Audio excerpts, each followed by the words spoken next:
Усім прывітанне яшчэ раз, з вами по-ранейшаму Зміцер Лукашукі. Мы працягваем абмяркоўваць падзеі ў Беларусі і за яе межамі. Я рады вітаць у нашай студыі. Апошнім часам зачасціла, але гэта толькі радуе, таму што чым часцей такія разумныя госці у нас і спікеркі з'яўляюцца ў студыі, тым лепш і для нас, і для нашых гледачоў. Такім чынам, сяброўка Рады беларускага аб'яднання ў Германіі разам, координаторка фестывалю Мінскі Мінга, Мюнхен, там праходзіць такі выдатны шыкоўны фестываль, супрацоўніца універсітэта Пасау Хрысціна Дарапей. Добрый день, Хрысціна. Прывітанне, рада зноў быць у вас у гасцях. А ўжо мы як радыя. Зараз ізноўку напішуць, як нам напісалі, перад гэтым быў эфір з Алісай Рыжыченко і напісалі, як там сцеліцца Зміцер перад спікеркамі сваімі. Ну, чаму? Калі разумныя людзі, то можна і пасцеліцца, таму што заўсёды прыемна размаўляць. Але, Хрысціна, новыя ўлады ў Нямецчыне, новыя зараз ужо ў Бундестаг, там усё ці чакаць новай палітыкі унутранай. Ужо былі пэўныя заявы ад Мерца, ад іншых палітыкаў, што магчымыя нейкія змены. Ну, найперш, што цікавіць беларусаў? Магчымыя змены ў міграцыйнай палітыцы. Чаго чакаць? Змены будуць і будуць адназначна, таму што адбыўся зноў такі схіл у правы бок у нямецкім Бундестагу. Размеркаванне сілу таксама моцна змянілася. Даволі вялікая колькасць ультраправых гэтым разам трапіла ў парламент. Таму змены будуць адназначна як ва ўнутранай, так і ў знешняй палітыцы Германіі. І тое, што дычыцца нас беларусаў, там таксама ёсць шмат зменаў, якія мы можам чакаць. Так ужо выйшла, што сёлета на цяперашніх выбарах вельмі вялікая тэма была тэма міграцыі. Нягледзячы на тое, што ў Еўропы ёсць шмат іншых тэмаў, якія варта было памяркоўваць, чамусьці перасечных немцаў вельмі цікавіла тэма таго, што рабіць з мігрантамі, што рабіць бяспека якая, ці небяспека, якая нібыта мусіць сыходзіць ад мігрантаў, і якім чынам кантраляваць поток мігрантаў да Германіі, якім чынам запускаць людзей ў краіну ці не запускаць, і як абыходзіцца з тымі, хто ўжо сюды трапіў. Беларусы пад гэтую катэгорыю класічных мігрантаў, пра якія так шмат думаюць немцы, мне здаецца, не падпадаюць, таму што ўсё ж такі мы трошку па іншых крытэрыях заязджаем у краіну і трошки з іншых прычын туды трапляем. Да таго ж узровень адукацыі ў беларусаў, якія заязджаюць, зазвычай таксама трошку іншы. Але тым не менш, мне здаецца, што гэтыя асноўныя змены, якія адбудуцца ў міграцыйнай палітыцы, так ці інакш закрануць і нас, як дыяспару і як людзей, якія толькі заязджаюць у Германію. Ну, але можна ўжо прадказаць, а можа ўжо ёсць нейкія дакументы, можа ёсць праекты, што можна сказаць, якія магчымыя змены? Так, на дадзены момант вядзецца так званы Зондзірungsgespräch. Давайте спачатку пагаворым пра тое, як расклаліся ў прынцыпе сілы ў нямецкім парламенце. Большасць атрымалі хрысціянскія дэмакраты, і гэта такая кансерватыўная партыя з ухілам у правы бок, асабліва апошнім часам, калі Фрыдрых Мерц стаў галавой гэтай партыі, таму што раней яны былі такія цэнтрыстыка-кансерватыўныя, так, і цяпер яны даволі моцна хітнуліся ў правы бок. Другой сілай стала альтэрнатыва для Германіі, партыя, якая яшчэ там 10 год таму ўспрымалася як абсалютна маргінальная партыя ультраправых фактычна, так, еўраскептыкаў, цяпер набрала 20% галасоў. Прычым набрала на дзіўным чынам 20% галасоў не толькі сярод людзей, якія класічна абіраюць штось больш кансерватыўнае, штось больш правае, але і сярод адносна маладых людзей в праслойку там 25-35 гадоў. Ну, это лагічна. Таму што гэта тыя людзі, якім трэба думаць пра працу, а тут панаехала, і ўсё, ім працы няма. Так, насамрэч, мне таксама здаецца, што гэта пэўным чынам такім так і тлумачыцца, таму што існаваў такі міф досыць доўгі час, што альтэрнатыву для Германіі абіраюць людзі дарослыя, вельмі дарослыя, якія бачылі яшчэ такую монаэтнічную Германію, дзе ўсё працавала, так, муж працуе, жонка ў доме за горадам з 3 дзецьмі і сабакам, так? А цяпер яны бачаць штосьці іншае, таму абіраюць АФД. Але гэта няпраўда, таму што якраз такі вось гэтая перамога хрысціянскіх дэмакратаў, які мы бачылі сёлета на выбарах, яна абумоўлена выключна галасамі дарослых людзей 60+. А калі мы глядзім на праслойку людзей 25-35 і 35-40, гэта якраз такі людзі, якія збольшага абіралі АФД. Трэба зрабіць рэмарку, што калі мы глядзім на размеркаванне галасоў па ўзроўню адукацыі і па ўзроўню прыбыткаў, то якраз таки там досыць добра бачна, што АФД абіраліся людзьмі з не вельмі высокай адукацыяй і з не вельмі высокім прыбыткам. То бок гэта такая выбар як пратэст, як скарга на цяперашні стан свайго ўласнага жыцця. Вось, і якраз таки 25-35 гэта людзі, якія вось пачынаюць працаваць, пачынаюць заводзіць сем'і, пачынаюць, магчыма, думаць пра тое, што варта купіць дом, а гэта не атрымоўваецца. Толькі вінаваты ў гэтым не зялёныя і сацыяльныя дэмакраты, а вінаваты ў гэта як бы агульнае развіццё інфраструктуры будаўніцтва дамоў і гэтак далей. Але праз тое, што АФД прапануе даволі добры варыянт, на каго можна скінуць правіну і каго можна зрабіць вінаватым, то неяк гэты папулізм працоўвае. Дзе мы былі? Мы былі на размеркаванні пунктаў па Бундестагу. І трэцяя сіла – гэта СПД. В Германії ёсць такое правіло, што ты мусіш мець парламенцкую большасць, каб неяк больш-менш добра кіраваць. І лагічна было б, канешне, АФД каалівацца з ЦДУ, з хрысціянскімі дэмакратамі. Але яны гэтага рабіць не будуць, хрысціянскія дэмакраты, таму што яны маюць так званую Брандмауэр нах рэхтс. То бок Брандмауэр на правы бок, то бок яны не хочуць каалівацца з АФД. Таму яны будуць спрабаваць гэта зрабіць з сацыяльнымі дэмакратамі. І вось зараз якраз такі вядуцца так званыя зондзірунскашпрэхі. Гэта калі дзве партыі сядаюць разам і намагаюцца дамовіцца па пэўных асноўных пунктах і разабрацца, што ж яны будуць рабіць у наступныя у сваім легістратурным перыядзе. І вось, хрысціянскія дэмакраты ішлі на выбары з даволі жорсткай антымігранцкай рыторыкай, то бок не антымігранцкай як такой, але з патрабаваннямі ўзмацніць кантролі на знешніх межах Германіі. Высылаць дадому ўсіх, хто не мае права заязджаць у Германію. Больш прыскіпліва даглядацца да тых, хто, знаходзячыся ў Германіі, магчыма, не мае права тут быць. І вось на дадзены момант у нас ёсць падазрэнне, у нас ёсць усе падставы думаць пра тое, што, магчыма, права на уз'яднанне сям'і будзе скасавана у гэтым легістратурным перыядзе, што фактычна для многіх уцекачоў ёсць праблемы, таму што калі ў цябе ёсць статус уцекача, зазвычай можна было прывесці сваю сям'ю, а цяпер гэтага, магчыма, не будзе, і калі гэта адбудзецца, то, адпаведна, у нашых беларускіх уцекачоў таксама гэтая магчымасць знікне. Далі вялікі пункт, які можа закрануць вялікую колькасць беларусаў, гэта тая сітуацыя, калі ты пасля 20-го году жыў ва ўкраіне і пасля пачатку паўнамасштабнай вайны пераехаў кудысьці ў іншае месца. Раней вось гэты 22 параграф, 22 параграф працаваў і на прадстаўнікоў трэціх краін.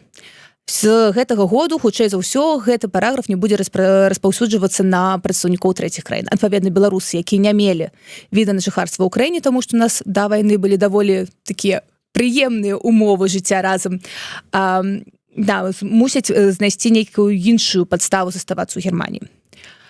І тое, што тычыцца 22-го параграфа, там пакуль што 24-го параграфа, гэта параграф для палітычных уцекачоў, па ім зменаў вялікіх не будзе, але, будзем шчырамі, ён, канешне, не так добра працуе, як працуюць гуманітарныя візы ў Польшчы, таму што Германія лічыць Беларусь бяспечнай краінай, і, адпаведна, кожны асобны кейс разглядаецца асобна, і гэта займае вельмі шмат часу, і з выдачай дакументаў не заўжды атрымоўваецца, скажам так. Вось гэта, напэўна, асноўныя змены, якія б магла сказаць зараз.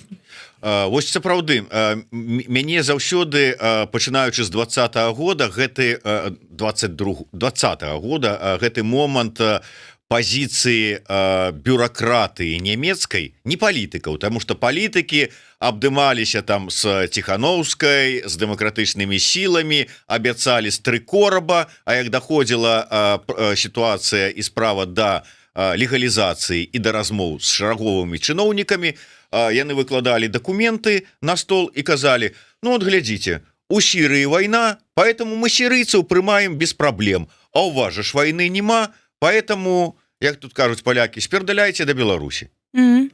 Гэта што, ніякім чынам не змяняецца? Змяняецца, і мы над гэтым актыўна працуем. Я маю на ўвазе беларускае аб'яднанне разам. Адным з пунктаў нашай працы ёсць якраз такі адвакацыя інтарэсаў Беларусі на палітычным узроўні. І ў папярэднім легістратурным перыядзе мы актыўна супрацоўнічалі з так званы Freundschaftskreis Беларусь, то бок кола сяброў Беларусі, якія ў Бундестагу досыць добра былі абазнаны ў тэме Беларусі, намагаліся распрацоўваць нейкія стратэгіі супрацы беларускай супольнасцю, Германії з урадам Нямецчыны. І, напрыклад, адзін з такіх досыць добрых пунктаў, мне здаецца, які мы дасягнулі летась, гэта тое, што ва ўсе землі Германії былі разасланыя такія служебныя запіскі, да, дзе было пазначана, якая сітуацыя сапраўды зараз у Беларусі, якая сітуацыя, напрыклад, з пашпартамі ў Беларусі, што тое, што гэта бяспечная краіна, не значыць, што ты можаш бяспечна паехаць і памяняць там пашпарт. І гэта, напрыклад, мела ўплыў на выдачу пашпартоў замежнікаў, якія большасці ў беларусаў рана ці позна спатрэбяцца. То бок, нейкія зрухі ёсць, але у Германіі ёсць такі нюанс, што калі ты працуеш з міграцыйнай службай, то клерк, які займаецца менавіта тваёй справай, мае пэўны ўплыў на вынікі разглядання твайго кейсу. Адпаведна, калі клерк не сенсібілізаваны, калі клерк не до канца разумее, што ўвогуле адбываецца, ён можа сказаць так, едь. І вось гэтая такая інфармацыйная адукацыйная праца, яна насамрэч прыносіць свой плён. Наколькі ўсё ж таки атрымліваецца вось пра, ну я не знаю, праштурхнуць, прабіць, давесці вот гэтыя аргументы. Ведаеш, у мяне быў, скажем, тыдзень там троху болей таму эфір з былым амбасадарам Украіны ў Беларусі Ігорам Кізімам. І мы закранулі тэму ось атрымання, легалізацыі атрымання дакументаў беларусаў, прычым добраахвотнікаў, якія ваявалі за Украіну, а потым яны не могуць легалізавацца ў той же самай Украіне, за якую яны кроў пралівалі. Таму што па законе, якую вот показваюць гэтыя чыноўнікі украінскія, гэты вось чалавек, які хоча атрымаць ВНЖ украінскае, павінен прывесці ім з Беларусі даведку, што ён несудзімы. І як табе добраахвотнік, які ўжо засвяціўся, паедзе ў Беларусі, прывязе гэтую даведку. Я кажу, што рабіць? Ён кажа, а гэта ваша праца беларусаў. Вы павінны, нам зараз не да таго, у нас вайна, вы павінны штурхаць і дабівацца ад законатворцаў, ад дэпутатаў, каб яны змянялі законы, каб яны гэта рабілі, але вы павінны гэта ініцыянаваць. Вот вы ініцыюеце, так. Вы робіце, але ці атрымліваецца? Часткова. То бок я абсалютна згодна з панам Кізімам, што беларусам могуць дапамагчы выключна беларусы. Но не будзе хтосьці ў Берліне сядзець і думаць пра долю няшчасных мігрантаў, да таго ж нас не так ужо і шмат у Германіі, таму што мы не першая краіна ўезду. Не будзе ён думаць пра долю няшчасных гэтых некалькі дзесяткаў тысяч чалавек. У іх ёсць свае праблемы, да таго ж паміж намі яшчэ цэлая Польшча ляжыць. Таму як бы у нашым выпадку гэта мы мусім быць гучнымі, гэта мы мусім пісаць дэпутатам, гэта мы мусім з імі сустракацца, тлумачыць ім, што адбываецца. І вось калі з'явіцца гэтае разуменне, калі з'явіцца палітычная воля, то адпаведна магчыма стане лепей. Але ёсць таксама пэўныя правілы, якія даволі цяжка абыходзіць, так? То бок ёсць прапісаныя бюрократычныя пункты, як, напрыклад, вось гэты параграф на уцякацтва палітычнае. Вы маеце права падацца на палітычны прытулак у Германіі, але толькі не калі вы заехалі з бяспечнай еўрапейскай краіны ў Германію, таму што тады за вас адказвае не Германія, а нейкая іншая краіна. І з вось гэтым прыкладаннем доказаў пераследу таксама могуць быць складанасці. То бок, калі у цябе на руках ёсць раздрукоўка таго, што на табе вісіць крыміналка, ці калі у цябе ёсць зафіксаваныя доказы пабіцця, то тады гэта можна неяк выкарыстоўваць для таго, каб атрымаць палітычны прытулак. А калі ты просто вельмі актыўны і як бы здаровы глузд табе кажа, што не трэба ехаць у Беларусь, бо цябе там арыштуюць, але у цябе няма доказаў, раздруковак з допытаў ці нейкіх раздруковак. Калі у цябе няма паперы на руках, немцы табе скажуць, ну так што? Вось, таму ёсць нюансы з менавіта палітычным прытулкам, ён даволі складаны, яго не вельмі шмат людзей атрымоўваюць, але мы, як беларуская дыаспара, над гэтым працуем. То бок, адзіны наш інструмент, якім мы можам карыстацца, гэта камунікацыя, перманентнае нагадванне пра сябе. Адпаведна, зараз у нас ёсць лёгкая паўза, таму што старое кіраўніцтва ўжо сышло, ці як бы хутка сыдзе, а новае яшчэ не сфармуляванае і незразумела, ці будзе гэты кола сяброў Беларусі ў новым Бундестагу, ці будуць яны разумець, што адбываецца. Але ў кожным разе будзе яно ці не будзе, нам трэба будзе з гэтымі людзьмі працаваць і размаўляць. Тое, што адбыўся вось гэты зрух управы ў парламенце, гэта, канечне, нам працу не спрашчае, таму што мы беларуская арганізацыя, мы мігранцкая арганізацыя. А мігранцкія арганізацыі в Германіі зараз, напэўна, не на першым месцы па прыярытэце. Але я выбачаюся, ну вот для гэтых вось людзей, якія, ну скажем так, антымігранты па сваіх поглядах, ну прынамсі там па палітычных можа поглядах, а можа і па жыццёвых, ну для іх жа ж ёсць розніца мігранты мігранту, вот как бы тут же ўсё ж таки больш блізкія па менталітэту, па ўсім астатнім, па вераспавяданню таму ж самому, чым вось пэўныя там іншыя катэгорыі мігрантаў. Ці тут няма градацыі? Ты вельмі правільна акрэсліў сітуацыю. Ну, в ідэальным свеце не мусіць быць розніцы паміж мігрантамі з краін бліжняга ўсходу і з краін еўрапейскіх, так? Калі ты уцякаеш, то ты уцякач.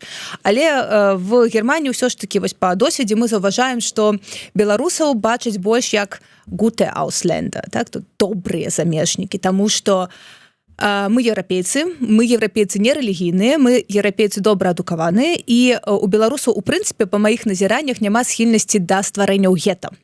То бок у прынцыпе до 20-го года беларуская дыаспора была такая досыць дыфузная, таму што не было ў нас схільнасці збірацца разам у кучкі і спяваць песні. Так мы неяк займаліся тым, што інтэграваліся. І адпаведна для вось такіх праванакіраваных палітыкаў беларусы ўсё ж такі уяўляюць такую групу, з якой прыемна працаваць, таму што яны інтэграваныя, адукаваныя і могуць закрываць дзіркі у гэта называецца па-нямецку Fachkräftemangel, то бок нястача адукаваных кадраў. Вось якраз такі беларусы гэтыя дзірачкі могуць закрываць. Таму як бы з намі, канешне, шкада гэта казаць, бо гэта вельмі несправядліва, але выглядае так, што да беларусаў ставяцца трошку лепей, чым да мігрантаў з бліжняга ўсходу, але пры гэтым, я ж кажу, усё роўна трэба ўвесь час расказваць, даводзіць, нагадваць, што мы не проста рабочыя мігранты, а што мы сапраўды уцекачы, якія хаваюцца ад рэжыму. Не, ну сапраўды, я не кажу, што гэта правільна, але я разумею немцаў, калі ты вось умоўна кажучы, по тым же самым Мюнхене ідзеш, зварачваеш за угол і такое адчуванне, што ты трапіў у Стамбул. Вот ідзеш, а как бы такі вось как бы турэцкі там ці мусульманскі квартал не сканчаецца. І так думаеш, ну гэта натуральна развіццё, мне здаецца, то бок чалавецтва змешвалася і мігравала перманентна, просто на дадзены момант ёсць набагата больш сродкаў, рэсурсаў, магчымасцю міграваць і змяняцца. То бок турэцкая дыаспора існуе ў Германіі дзесяцігоддзямі, і гэта людзі, якія маюць нямецкія пашпарты, якія добра інтэграваны, вучыліся ў нямецкіх школах, просто захавалі свой культурны код.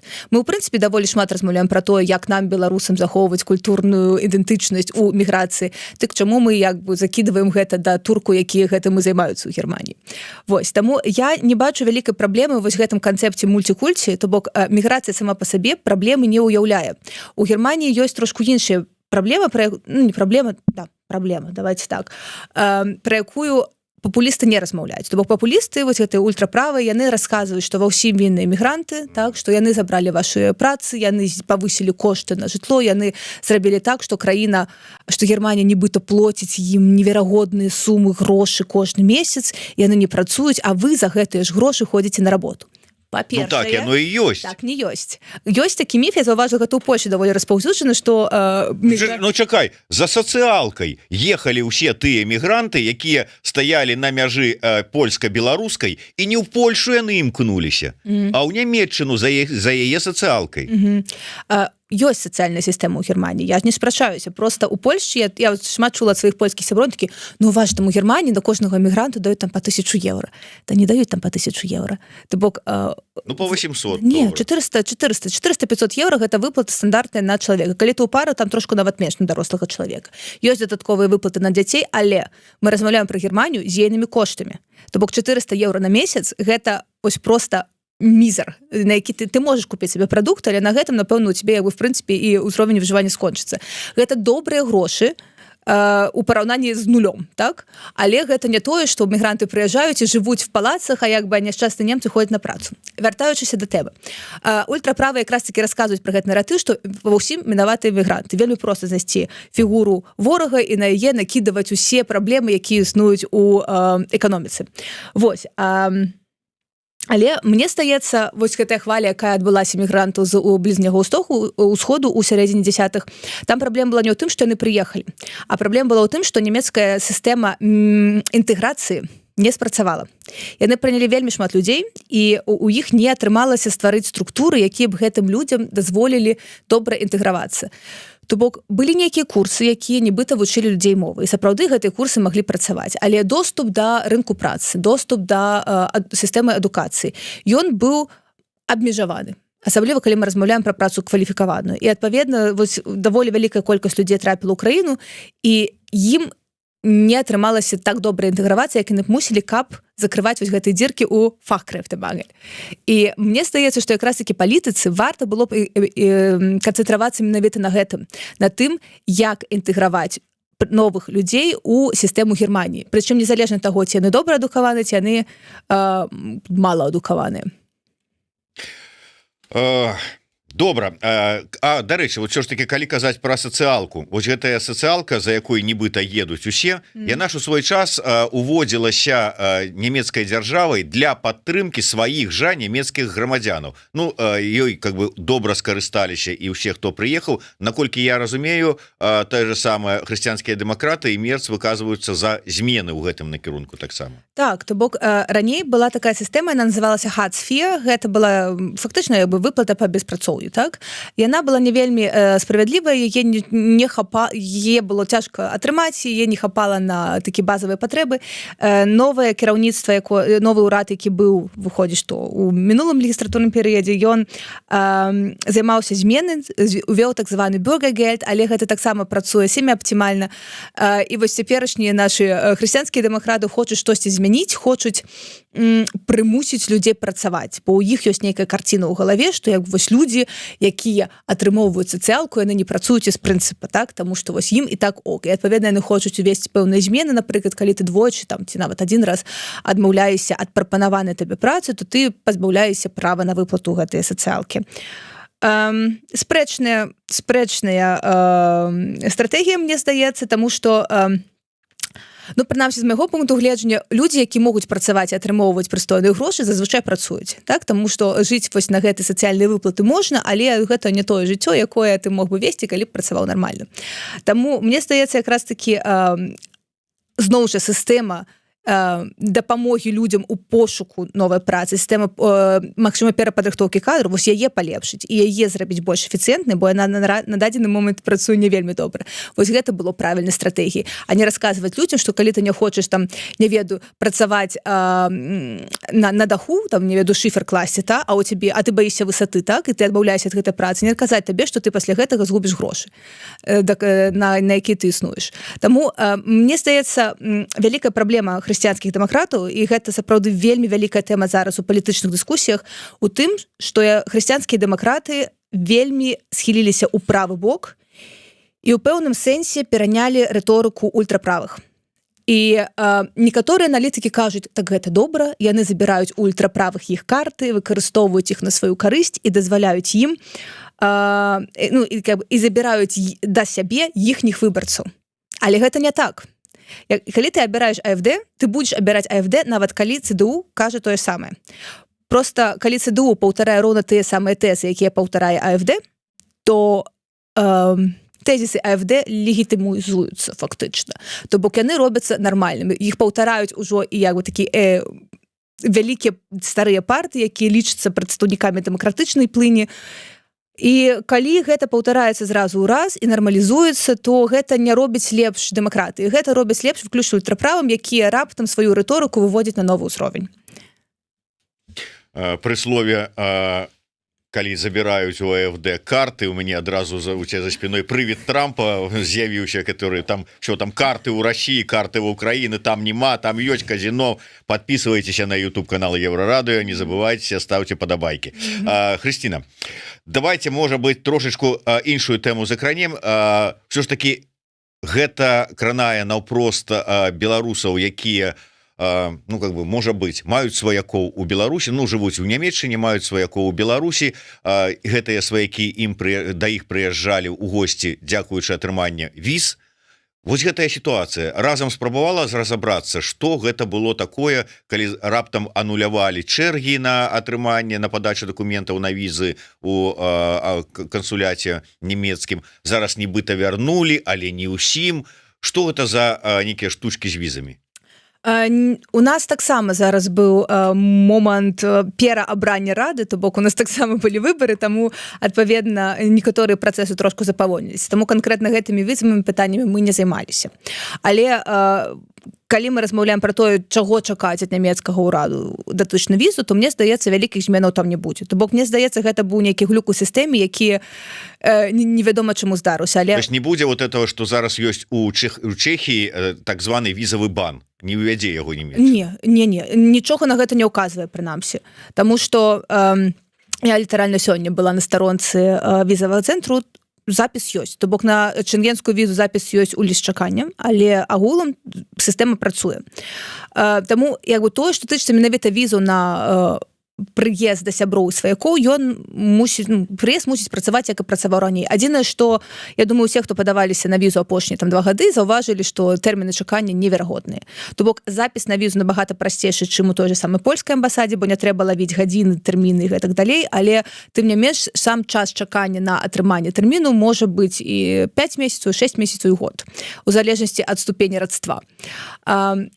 Таксама, што тычыцца гэтых відаў на жыхарства для пераезда стандартных, не уцікацкіх, а менавіта стандартных. Мне здаецца, там таксама вялікай змены не будзе, то бок людзі, якія прыязджаюць у навучанне, будуць прыязджаць як і заўсёды, то бок там я таксама не бачу падстаў пакуль што чакаць нейкіх змен. Людзі, якія будуць прыязджаць на працу, таксама будуць па старых умовах прыязджаць. Дарэчы, трэба адзначыць пра папярэдні ўрад, што яны абяцалі спрасціць спосаб прыезду адукаваных спецыялістаў у Германію, яны гэта сапраўды зрабілі. Яны знізілі пэўны ўваходны парог для пераезду ў Германію, тому што, як я ўжо казала, у нас ёсць фахкрэфтэмангель, нам не хапае па розных ацэнках. Некаторыя кажуць 500 000 чалавек, некаторыя кажуць 1,5 мільёна чалавек, на дадзены момант ужо не хапае. У краіне, дзе жыве 80 мільёнаў. І, адпаведна, нам трэба намагацца гэтыя дзіркі нейкім чынам зачыніць, і вось папярэдні ўрад сапраўды зрабіў пэўныя крокі ў тым накірунку, каб можна было адукаваным людзям прыехаць лягчэй. То бок і тут я зменаў не бачу, не выглядае, каб новы ўрад збіраўся гэта нейкім чынам змяняць. І, канешне, самы важны і прыемны пункт, які атрымалі ўсе беларусы як падарунак, гэта было грамадзянства.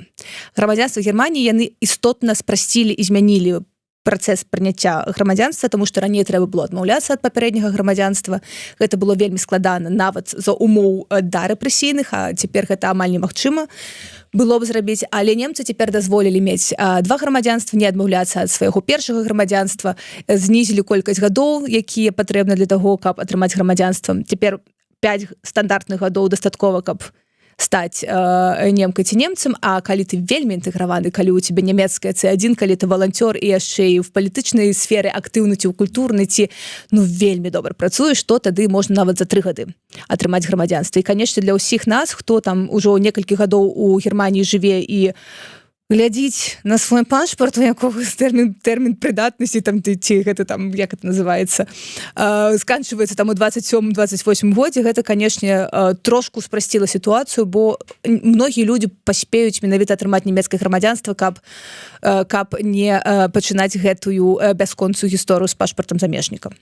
Дарэчы, ты сказала про тое, што калі ты яшчэ там актыўна ў валанцёрстве, у палітычным, у грамадскім жыцці, а на удзел у якасці там валанцёра ці сяброўкі рады беларускага аб'яднання ў Нямецчыне разам, гэта распаўсюджваецца? Так, канечне. То бок мы зарэгістраваныя аб'яднання, таму калі вы актыўна супрацоўнічаеце з разам, працуеце на яго праектах ці спрыяеце інтэграцыі, это ўсё ў капілачку. Канечне. То бок, калі раптам хтосьці зацікаўлены, можаце на нас звяртацца, у нас заўжды ёсць даволі вялікая колькасць праектаў, на якіх нам патрэбны людзі, якія могуць нам дапамагчы. Вот так. І гэта і вам, і нам. Добра, давай тады, можа быць, трошачку пра разам для тых, хто, можа, не ведае, чым займаецца гэтая структура, гэтая ініцыятыва. Усё ж такі, мы ўжо... І што адбываецца сёння? Мы ведаем ужо, дзякуючы пару слоў, ты сказала пра тое, што выбары прайшлі. Вось мінулы раз ты у нас была просто актывістка разам, а зараз ужо сябра рады. Не прайшло і 2 тыдняў, як кажуць. Што яшчэ адбываецца? Так, у нас абралася новая рада, і адпаведна цяпер у нас адбываюцца стратэгічныя паседжанні, на якіх мы намагаемся вызначыць асноўныя накірункі працы на наступныя 2 гады. І так супала, што мы якраз такі пераабраліся таксама разам з нямецкім урадам, і цяпер у нас такая фаза, на якой мы актыўна глядзім за тым, як адбываюцца зондзерунскай-шпрэхі. Мы хочам паглядзець, што будзе в коаліцыёнсфертрак, это як дамова па кааліцыі, і будзем глядзець адпаведна, з якімі палітыкамі мы можам супрацоўнічаць і праз каго мы можам уплываць на рашэнні, якія стасуюцца Беларусі. Далей нязменным пунктам працы разам гэта ёсць захаванне беларускай культуры і беларускай мовы.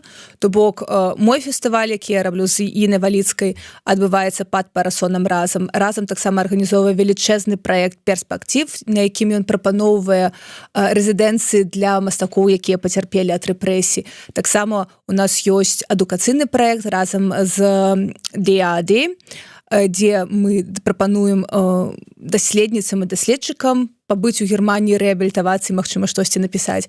То бок вось у гэтым накірунку мы таксама актыўна працуем. І ўзмацненне супольнасці беларускай не толькі ў Берліне, але і па-за яго межамі. Гэта таксама фактычна наш прыярытэт, таму што калі беларусы трымаюцца разам, то яны ствараюць пэўныя прадукты, якія можна выкарыстоўваць і для прамоцыі нас як супольнасці ў Германіі, і для ўзмацнення нашых кантактаў, і для ўсяго таго, што мы, в прынцыпе, хочам рабіць для захавання нашай ідэнтычнасці і вось гэтага і інтэграцыі гэтай ідэнтычнасці ў нямецкі ландшафт. Ой, боже ж ты мой. Вадим Игнатьев, когда-то немцы насильно вывозили белорусов в Германию. Чудеса, смешная девка. Игнатьев, сходите выпьете, может быть, чего-нибудь. Когда-то, знаете, римляне вывозили немецких племен, громадянов у Рымскую імперыю. Калісьці караблі работаргоўцаў вывозілі жыхароў Афрыкі невядома куды. Калісьці татара-манголы ганялі у тым ліку і беларускіх племёнаў цяперашніх тагачасных літвінаў і ўсіх астатніх некуды ў палон у стэпі печенегскія. Ведаеце, што там было калісьці? Трэба глядзець, што ёсць цяпер і што нам з гэтым рабіць. Да таго ж, Германія ёсць усё ж такі цэнтрам Европы. То бок не толькі геаграфічна належыць у цэнтральнай Европе, але і калі мы размаўляем пра еўразвяз, тое, што адбываецца ў Германіі, істотна ўплывае на палітыку ўсяго еўразвязу. І я думаю, у вас уже было вельмі шмат эфіраў на тэму таго, што там адбываецца у Трампа, так? Выглядае так, што Еўропе нарэшце давядзецца рабіцца дарослай, даволі хутка разбірацца з тым, што мы будзем рабіць з нашай абароны, што мы будзем рабіць з нашай знешняй унутранай палітыкай, як мы будзем жыць разам на гэтым кантыненце. І ў гэтым кантэксце Германія грае вырашальную ролю. І адпаведна тое, што адбываецца ў Германіі, непасрэдна ўплывае на ўвесь кантынент і на нас, таму што наша мяжа ў Беларусі якраз такі судатыкаецца з еўразвязам. І я абсолютна пераканана, што беларуская будучыня ў гэтым еўразвязе таксама ляжыць, і рана ці позна мы інтэгруемся ў гэтую супольнасць. Таму разумець сэрца еўразвязу гэта не такая ўжо кепская ідэя. Дарэчы, а ёсць разуменне ў нямецкім грамадстве небяспекі з боку Расіі, і ці ёсць гатоўнасць нейкія траты несці на пераўзбраенне, на вайсковыя выдаткі? Гэта вельмі складанае пытанне, таму што бюджэт гэта пірог, так? І немагчыма адрэзаць ад яго таго, чаго няма. Таму выдаткі на абарону гэта будзе скасаванне выдаткаў на нейкія іншыя сферы. І гатоўнасць грамадства, мне здаецца, яна даволі добра адлюстраваная ў выніках выбараў. Так, то бок у нас 20% людзей прагаласавала за партыю, якая фінансуецца фактычна Расіяй. Ёсць даведзеныя прыклады таго, як АФД фінансавалася з боку Расійскай Федэрацыі. І яны, канечне, сябры расійскага газу, сябры вялікай рускай культуры і гэтак далей. То бок ёсць частка людзей, якія вайны баяцца, якія не хочуць сварыцца з Расіяй, будзіць, мядзведзіць, яны гэта так называюць. і вось гэты всякие выдаткі на абарону яны разглядаюць больш як правакацыю, чым сапраўды штосьці, што абсалютна неабходна мусіць адбыцца, каб мы просто выжылі. Далей 5%, трошку менш за 5% атрымал Бундесара Вагнеркнехт. На шчасце, яны не прыйшлі ў парламент, але гэта таксама вельмі такая русафільская партыя, якая расказвае пра тое, што вось гэтыя все ваши падтрымкі змагання Украіны за сваю незалежнасць, гэта ўсё глупства, нам патрэбны газ і сяброўства з вялікімі сіламі. Вось, таму як бы па выбарах мы бачым, што прынамсі 25% насельніцтва, а дарэчы, сёлета гэтыя выбары былі рэкорднымі па наведвальнасці. Таму як бы, мне здаецца, гэта выбары даволі рэпрэзентатыўныя, то бок 25% прыблізна абрала партыі, якія кажуць пра тое, што з Расіяй трэба сябраваць. Ці па ўсіх пунктах гэтыя выбарцы былі з гэтымі партыямі згодныя, мы не ведаем, але тым не менш так.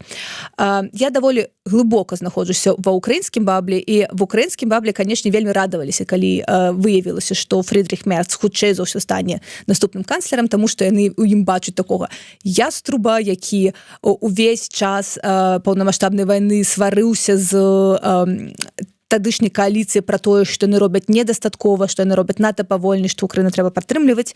І адпаведна, калі ён гэтую рыторыку захавае, і калі ён будзе ў кааліцыі, якая кіруе, і калі ён будзе бундесканцлерам, то можна спадзявацца, што выдаткі на абарону ўсё ж такі падвысяцца, і што Германія будзе спадзявацца, у еўрапейскай абароне таксама будзе граць вялікую ролю.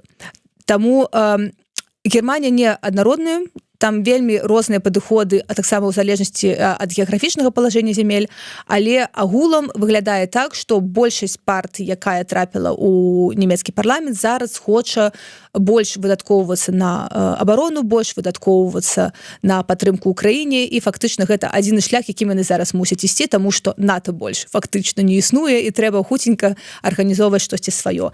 Ці маем мы на гэта яшчэ час? Пытанне добрае, я спадзяюся, што так, але толькі будучыня пакажа. Вот мне падабаецца, калі спікерка сама сабе задае пытанне, сама сабе на яго адказвае, сядзі толькі атрымлівае задавальненне слухаючы. Досвід міжнародных сустрэч, так? Ну так, да. Хрысціна, можа быць, паціху да развітання падыходзячы, але мы так закранулі тэму дзеяння, чым займаецца, якія ў сябе мэты ставіць разам, але калі вот яшчэ адзін момант, пра што я казаў на самым пачатке, і ты ўзгадала, гэта суарганізатарка фестываля Мінск і Мінга. Сёлета ёсць ужо планы? Канечне, ёсць. Мы ўжо пачалі абмяркоўваць даты, мы ўжо пачалі складаць папярэдні расклад таго, хто ў нас будзе. Гэта зноў будуць 3 дні, зноў будуць у Мюнхене, зноў у нас будзе разнастайная праграма, якая будзе ўключаць і класічную музыку, і рок-музыку, і кіно, і літаратуру, і гэтым разам літаратура будзе вельмі асаблівая. Я пакуль што не буду спойлерыць, каб не сурочыць, але так, мы вось фактычна зараз на фінальнай стадыі канцэптавання фестывалю, ўжо зусім хутка, мы, думаю, зможам сустрэцца яшчэ раз, каб больш актыўна пагаварыць менавіта пра культурнае жыццё слаўнага горада Мюнхена. Культурнае жыццё слаўнага горада Мюнхена, я ведаю, што яна досыць такое актыўнае. А дыаспара? Вот давай вот коротко на завяршэнне, і Мюнхена, і ввогуле дыаспара беларуская нямецчыны. Наколькі яна актыўная? Мы шмат казалі пра вот гэта абуджэнне ў 2020 годзе. Зараз ёсць засыпанне ізноўку, ці як вот ты ацэньваеш? Існуе пэўная дынаміка ў групах. І, канешне, калі хтосьці пачынае, то ён мае ініцыятыву, мае энтузіазм і даволі актыўна працуе. І, канешне, калі ты вельмі шмат працуеш у сферы вось гэтай публічнай, то рана ці позна прыходзіць выгаранне. Таму, канешне, у параўнанні з 2020 годам мы згубілі пэўную колькасць актыўных людзей, якія проста па аб'ектыўных прычынах, браку часу ці браку рэсурсу не могуць так актыўна ўдзельнічаць. Але пры гэтым склаўся і даволі моцны касцяк людзей, якія заангажаваны і так паслядоўна працуюць у дыяспары. То бок, у Мюнхене нам шансуе тым, што гэта, напэўна, адна з наймацнейшых суполак ва ўсёй Германіі, дзе людзі сапраўды вельмі добра знітаваныя, якія вельмі добра скаардынаваны і робяць некалькі праектаў паралельна і маюць некалькі працоўных груп. В Мюнхене ж ёсць не толькі мінска мінга, ёсць яшчэ фестываль Мюнхеншчыны, напрыклад. І як бы я да яго маю трошку дачынення, але хутчэй такое кансультатыўнае, то бок я там кажу, вось тых і тых можна запрасіць, і вось так можна зрабіць, але агулам арганізацыйная каманда іншая. Ёсць чытальныя клубы, ёсць яшчэ нешта, то бок ёсць працоўныя групы. Мы ў гэтым годзе таксама, не ў гэтым годзе, а ў прынцыпе у будучыні як разам хочам больш працаваць на развіццё лакальных ініцыятыў, на развіццё лакальных супольнасцяў, каб разам больш ператвараўся на такую дэцэнтралізаваную арганізацыю, тому што у Берліне все ж таки вельмі шмат людзей, так, і у разам таксама ёсць рада, яна з розных гарадоў Германіі, але тым не менш, як бы рада ўяўляецца такім цэнтрам.